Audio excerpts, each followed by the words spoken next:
one of the more difficult questions which some people we hear them asking, or we ask people, no? Or people have been asking. And this question is,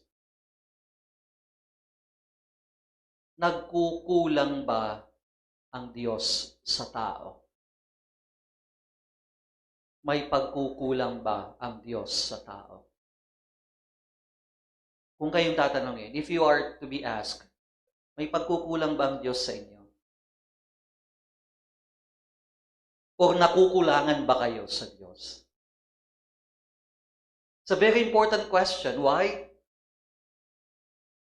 Because in the gospel for today, Jesus says, this generation is an evil generation because it seeks a sign. And you see, whenever you ask a sign from God, it simply means nakukulangan ka. Bakit?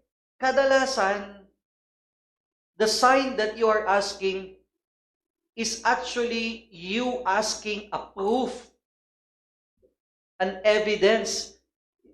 Humihingi ka ng sign primarily because nangangailangan ka ng patunay.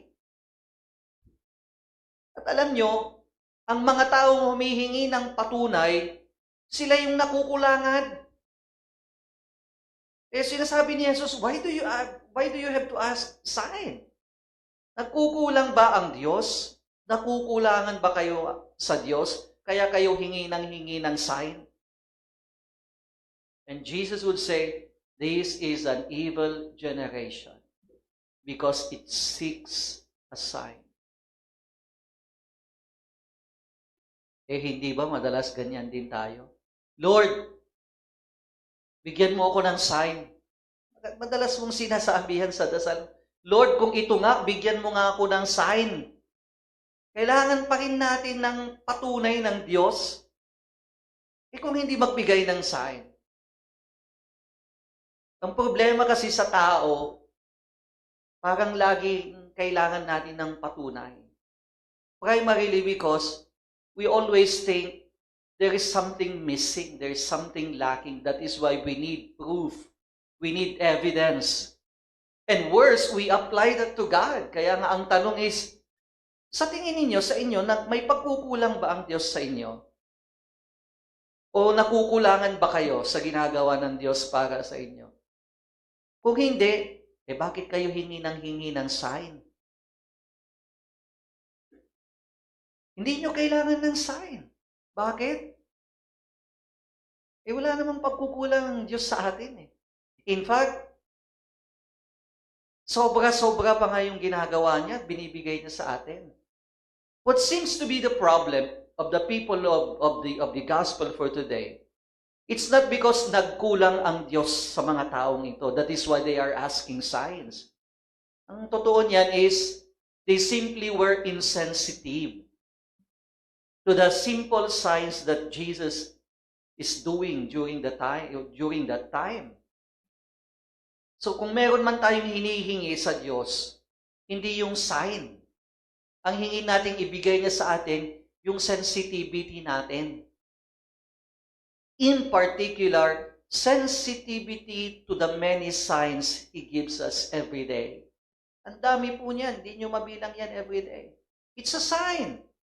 But you are only insensitive to it. Kaya humihingi ka ng sign, eh andyan na nga yung sign, insensitive ka lang. Kaya lagi nilang sinasabi, ang tao parang nakukulangan sa Diyos, where in fact, punong-puno nga siya. Sobra-sobra nga, insensitive lang ang tao. I think this is one thing we can pray for every day. Lord, teach us to be sensitive to the many signs of your wonders every day. We are filled with many signs. Pero ang problema, gaya ng sabi ko, manhid lang ang tao sa mga signs na ito. Kaya hingi pa rin tayo ng hingi. I'll give you some examples. Pagkagising mo sa umaga, it's a sign. Buhay ka. Pero dahil nakasanayan mo ng magising, everyday nagigising ka, kaya insensitive ka na sa sign na yan. It was a sign of God's wonder. It's a sign of God's love for you. Buhay ka, humihinga ka. Pero dahil gaya ng sabi ko, you have been used to how many years, every day you are waking up, na wala na yung sensitivity mo, na pagkagising mo, it's a sign of God's wonder. Sa trabaho, Lunes, at magtatrabaho ka, it's a sign.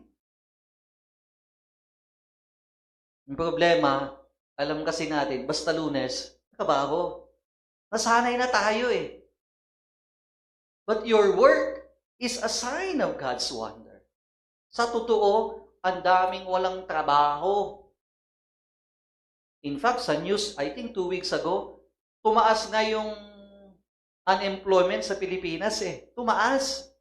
Ibig sabihin, mas dumarami ang walang trabaho, and yet ikaw nagising sa umaga, you're insensitive of God's wonders sa trabaho mo. Eh baka pagkagising mo, Lunes na naman, trabaho na naman. And yet you're asking sign from God? Many, many simple signs of God's wonder. The only thing we ask is that we be sensitive to them. So in this Mass, may this be part of our intentions. Lord, we do not need signs. Teach us simply to be sensitive to the signs of your wonders every day.